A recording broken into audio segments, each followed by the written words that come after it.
Hi everyone, I, 28F, need some advice about a situation with my husband Donald, 30M, and his best friend Simon, 29M. We've been married for 5 years and have a 3-year-old daughter, Brooke. Donald and I met in college. We were both studying business and had several classes together. At first, we were just friends, but over time, our relationship grew into something more. Donald was funny, smart, and ambitious. He had big dreams of starting his own company someday. I admired his drive and determination.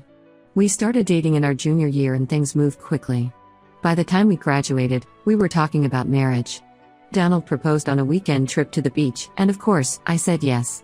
We were young and in love, and we thought we could conquer the world together. Simon has been a part of Donald's life since high school.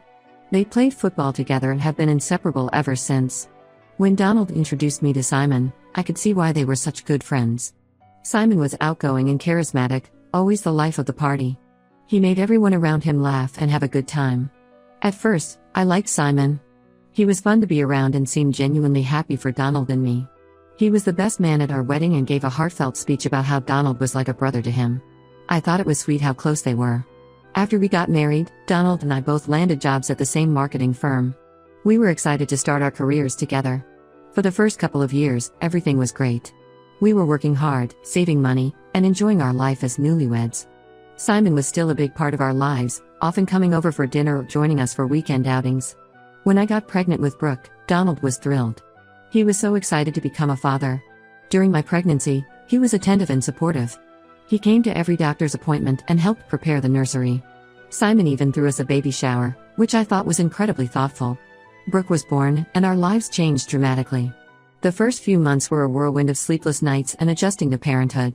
Donald took paternity leave and was a hands-on dad from the start. I was impressed by how naturally he took to fatherhood.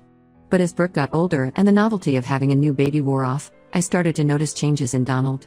He seemed restless and frustrated. He complained about the lack of sleep and how we never had time for ourselves anymore. I tried to be understanding, knowing that the transition to parenthood was difficult for many couples.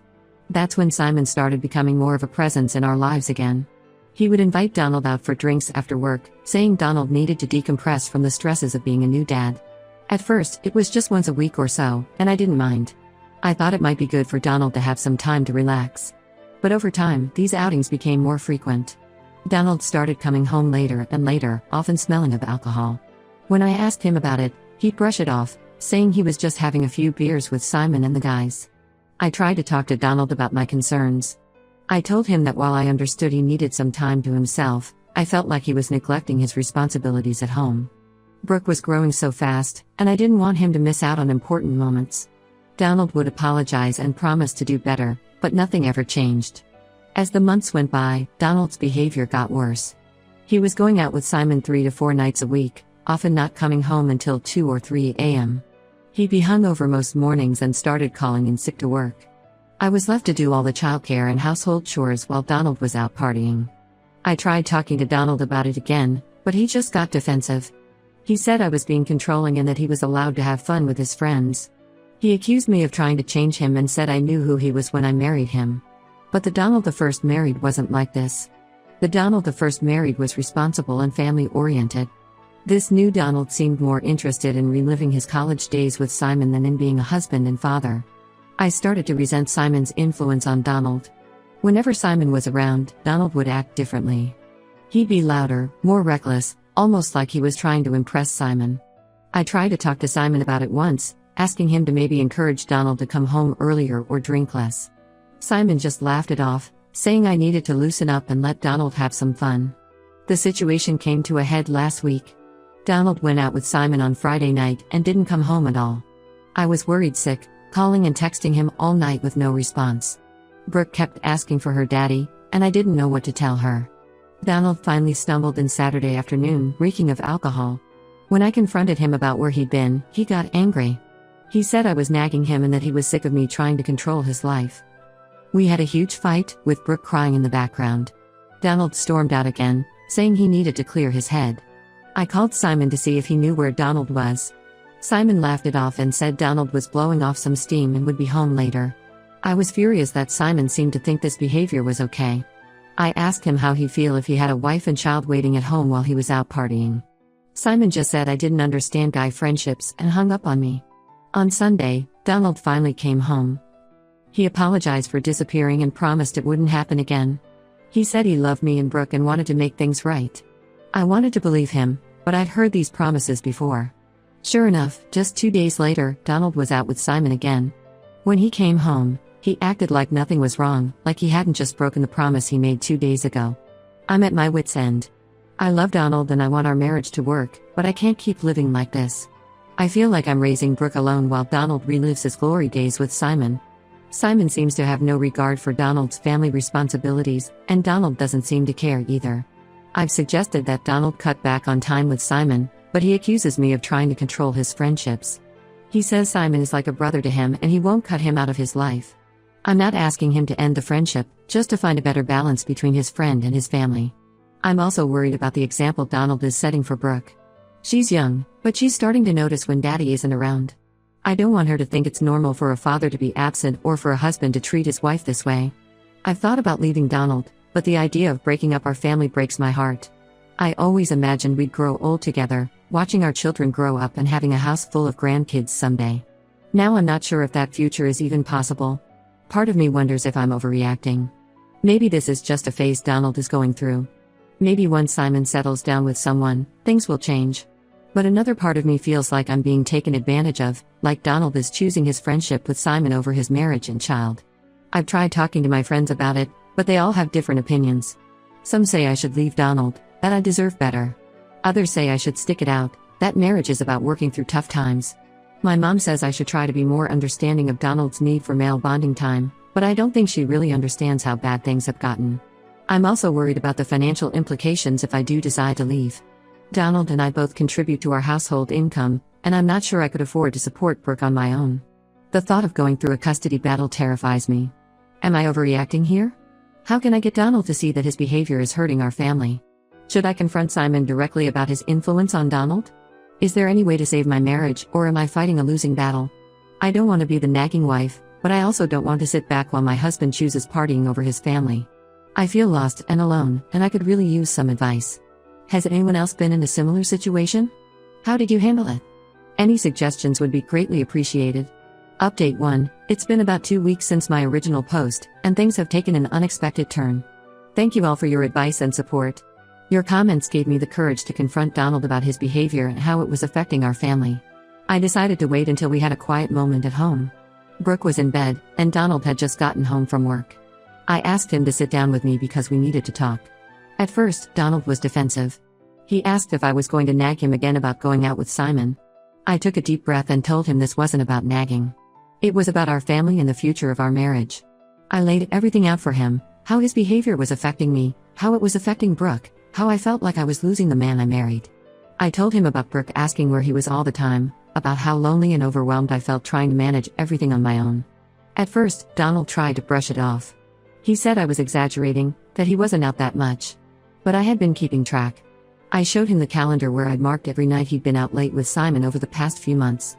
Seeing it all laid out like that seemed to shock him. That's when Donald finally opened up. He confessed that he'd been struggling with depression for months.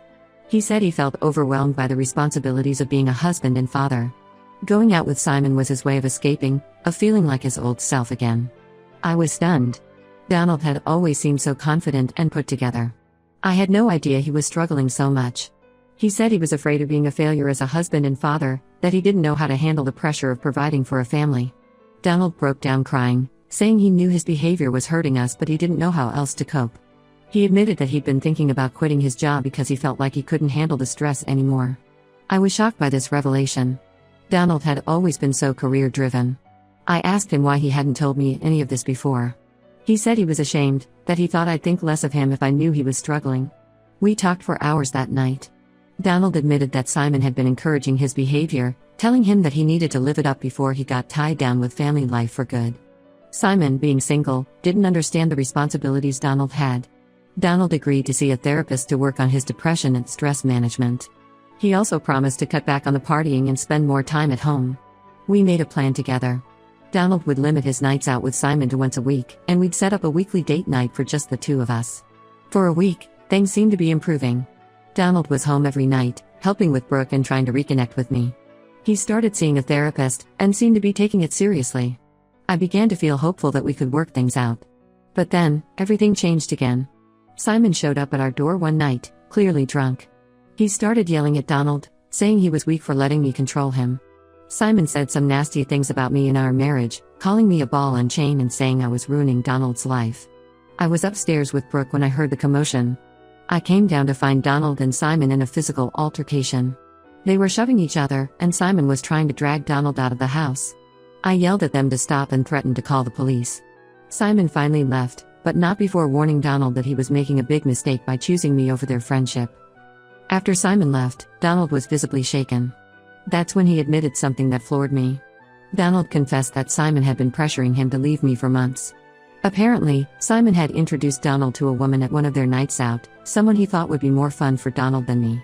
Donald swore he had never considered leaving me or being unfaithful, but the fact that he had kept this from me for so long felt like a huge betrayal. I asked Donald why he hadn't told me about this before. He said he was afraid it would cause problems between us, that he thought he could handle Simon on his own. But it was clear now that Simon's influence was more damaging than either of us had realized. Now I'm torn. On one hand, I'm glad Donald is finally being honest with me and seeking help for his depression. I want to support him through this difficult time. On the other hand, I'm angry that he let things get this far and kept Simon's true nature hidden from me for so long. Donald has promised to cut all contact with Simon, but I'm not sure I can trust him after all the lies. He's deleted Simon's number from his phone and blocked him on social media, but part of me wonders if he'll keep that promise when things get tough again. I'm also worried about Simon's reaction to being cut off. Given his behavior at our house, I'm concerned he might try to cause more problems for us. Should I be worried about our safety? Should I consider getting a restraining order against Simon? Part of me wants to work on our marriage. I still love Donald, and I want to believe that the man I married is still in there somewhere. I want to support him through his depression and help him become the husband and father I know he can be. But another part of me wonders if too much damage has been done. Can I ever trust Donald again after he kept such big secrets from me? How do I know he won't fall back into old patterns the next time he's feeling stressed or overwhelmed? I'm also worried about the impact all of this is having on Brooke. She's too young to understand what's going on, but I know she can sense the tension in the house. How do I protect her from all of this? I don't know what to do next. Should I give Donald another chance? Can our marriage survive this betrayal? How can I support Donald's mental health without sacrificing my own well-being and that of our daughter? I'm lost and could really use some advice. Has anyone else dealt with a spouse's depression and destructive friendships? How did you handle it? Is it possible to rebuild trust after something like this? Any insights would be greatly appreciated. Update 2. It's been about a month since my last update, and the situation has taken another dramatic turn.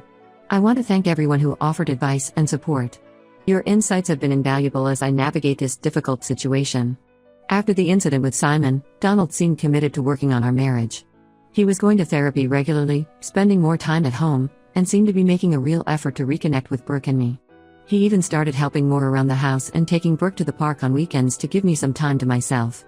For a few weeks, I thought we might actually be able to move past everything and rebuild our relationship. Donald was more attentive and communicative than he had been in months. We were having real conversations again, not just arguing or giving each other the silent treatment. But then I discovered something that changed everything. I was using Donald's laptop to pay some bills when I accidentally opened his email. What I saw made me feel sick. There were dozens of emails between Donald and Simon, dating back months. As I read through them, I felt like my whole world was crumbling around me. It turns out Donald hadn't cut contact with Simon at all. They had been in constant communication, and the content of their messages was shocking. They were planning weekend trips together, talking about women they met at clubs, and Simon was constantly encouraging Donald to leave me. Even worse, I found messages where Donald was complaining about me and Brooke, saying we were holding him back from living the life he wanted. He talked about feeling trapped in our marriage and wondering if he had settled down too young. In one particularly hurtful email, Donald said he sometimes wished he had never become a father. I confronted Donald as soon as he got home from work. At first, he tried to deny it, saying I must have misunderstood what I saw. But when I showed him the emails, he broke down. He admitted that he had been lying about cutting contact with Simon. He said he felt torn between his family and the freedom Simon represented. Donald tried to explain that he didn't really mean the things he said in the emails, that he was just venting to Simon in moments of frustration. But I couldn't unhear the hurtful things he had said about me and our daughter. How could he say he wished he'd never become a father? How could he talk about Brooke like she was a burden? I asked Donald why he had lied about cutting contact with Simon. He said he was afraid of losing his best friend, that Simon had been there for him long before I came into the picture. He said he thought he could maintain the friendship without it affecting our marriage, but he realized now that was naive. Donald begged for another chance, saying he would really cut ties with Simon this time. He offered to let me change all his passwords and check his phone whenever I wanted. He said he would do whatever it took to regain my trust. But I don't think I can believe him anymore. How can I trust anything he says when he's been lying to me for so long? The progress I thought we had made over the past month feels like a lie. Was he just pretending to be committed to our marriage while secretly planning weekends away with Simon? I asked Donald to leave the house for a few days while I figure out what to do. He's staying with his parents, and I've been trying to shield Brooke from what's happening as much as possible. But she keeps asking where Daddy is, and I don't know what to tell her. I'm angry, hurt, and confused. Part of me wants to try to salvage our marriage for Brooke's sake. I always thought we'd be together forever, and the idea of breaking up our family is heartbreaking. But another part of me feels like I can never trust Donald again. The things he said about me and Brooke in those emails keep replaying in my mind. I've talked to a lawyer to understand my options if I decide to pursue a divorce. The lawyer advised me to document everything and to be careful about letting Donald back into the house until I've made a decision. She'd also suggested I might want to consider seeking full custody of Brooke given Donald's recent behavior and apparent resentment towards fatherhood. My parents have been supportive through all of this. They've offered to help with Brooke and have told me I can stay with them if I need to. But they're also encouraging me to try to work things out with Donald, saying that marriages go through rough patches and that Brooke needs both her parents. I'm torn about what to do next. Should I give Donald one last chance? Is it worth trying marriage counseling, or is the trust too broken at this point? Is it time to consult a divorce lawyer? How do I protect Brooke through all of this? I'm also worried about Simon's continued influence. Even if Donald cuts contact for real this time, what's to stop Simon from showing up at our house again or trying to contact Donald at work? Should I be considering legal action against Simon for his role in all of this? Any advice would be greatly appreciated because I feel completely lost right now. Has anyone been through a similar situation? How did you handle it? How do you know when it's time to walk away from a marriage versus when to keep fighting for it? Update 3. It's been about 3 months since my last update, and I wanted to share what's happened since then. Thank you to everyone who offered support and advice during this difficult time. Your words have been a source of strength for me. After much soul-searching and several counseling sessions, I decided I couldn't continue in the marriage. The trust was completely broken, and I realized I deserved better than constantly wondering if my husband was lying to me. It was a hard decision, but I know it's the right one for both Brooke and me in the long run. I consulted with a divorce lawyer and started the process of separating from Donald. It hasn't been easy, especially explaining the situation to Brooke. We've told her that Mommy and Daddy still love her very much, but we won't be living together anymore. She's been seeing a child therapist to help her process the changes in our family. Donald initially tried to convince me to give him another chance. He promised to cut all ties with Simon for real this time and even offered to move to a different city to get a fresh start. But when he realized I was serious about the divorce, his attitude changed. He became angry and bitter, accusing me of breaking up our family and trying to turn Brooke against him. We're now in the process of working out custody arrangements for Brooke. Donald is pushing for 50-50 custody, but given his past behavior and continued friendship with Simon, I'm fighting for primary custody with supervised visitation for Donald. My lawyer thinks we have a strong case, especially with the evidence of Donald's emails and his history of neglecting his family responsibilities. Unfortunately, Simon is still in the picture. Despite Donald's claims that he'd cut ties, I found out that they're still in regular contact. Simon has been encouraging Donald to fight me on everything in the divorce, from custody to division of assets. It's made the process even more stressful and contentious than it needed to be. On a positive note, Brooke and I are doing okay. She's adjusting to our new routine, and while she misses her dad, she seems more relaxed now that she's not witnessing constant arguments. I've also started therapy to work through my own feelings about the end of my marriage and to make sure I'm in the best place possible to be there for Brooke. I've gone no contact with Donald except for discussions about Brooke or the divorce proceedings. It's been hard, but it's helped me start to heal and move forward. I've also blocked Simon on all platforms and made it clear through my lawyer that all communication needs to go through proper channels. My parents have been an incredible support system through all of this. They've helped with childcare when I've needed to meet with lawyers or attend therapy sessions. They've also been a shoulder to cry on during the tough days. I've started to reconnect with old friends who I'd lost touch with during my marriage. It's been nice to rebuild those connections and to have a support system outside of my family. I've even joined a support group for single parents, which has been incredibly helpful. Financially, things are tight, but I'm managing. I've taken on some freelance work in addition to my regular job to make ends meet. It's stressful, but it's worth it to provide a stable home for Brooke. Looking back, I can see now that there were red flags in my relationship with Donald from the beginning. His dependence on Simon, his reluctance to fully commit to family life, his tendency to run from problems rather than face them head-on. I ignored these signs because I wanted to believe in our marriage and our family. But I've learned that sometimes, loving someone isn't enough if they don't respect you or prioritize your family. For now, I'm focusing on building a new life for Brooke and me. It's scary starting over at 28, but I'm also excited about the possibilities ahead. I'm rediscovering who I am outside of my role as Donald's wife, and I'm committed to being the best mother I can be to Brooke. I know there will be challenges ahead. Co-parenting with Donald won't be easy, especially with Simon still in the picture. The divorce proceedings are likely to get messier before they're resolved. And there will be days when I question whether I made the right decision. But I'm trying to stay positive and focus on the future. I'm creating a home where Brooke feels safe, loved, and secure. I'm working on myself, both in therapy and by pursuing interests I'd put aside during my marriage. And I'm slowly learning to trust my own judgment again.